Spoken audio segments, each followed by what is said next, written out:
اعوذ باللہ من الشیطان الرجیم، بسم اللہ الرحمن الرحیم۔ روزے کے مفسدات وغیرہ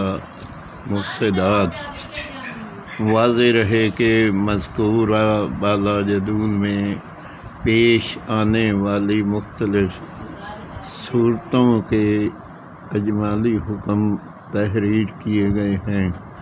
اس کے بعد قضاء اور کفارہ کے اعتبار سے مزید تفصیل بھی ملحوظ خاطر رکھی جائے، جس کی تفصیل مستند مفتیان کرام سے رابطہ کر کے معلوم کی جا سکتی ہے۔ تھوک جمع کر کے نگل لینے سے روزہ فاسد نہیں ہوگا۔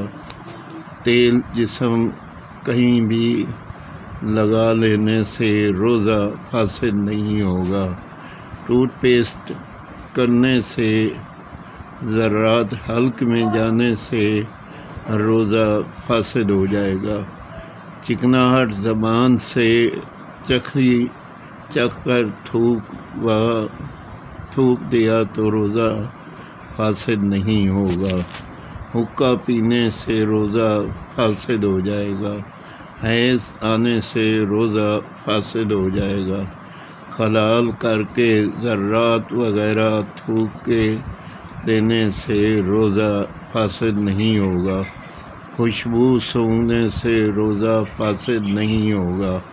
خون نکلنے کسی کو دینے یا لگوانے سے روزہ فاسد نہیں ہوگا۔ دانت سے خون نکل کر حلق میں چلے جانے سے روزہ فاسد ہو جائے گا۔ دھواں قصداً حلق میں لے گیا تو روزہ فاسد ہو جائے گا۔ بلا اختیار حلق میں چلا جائے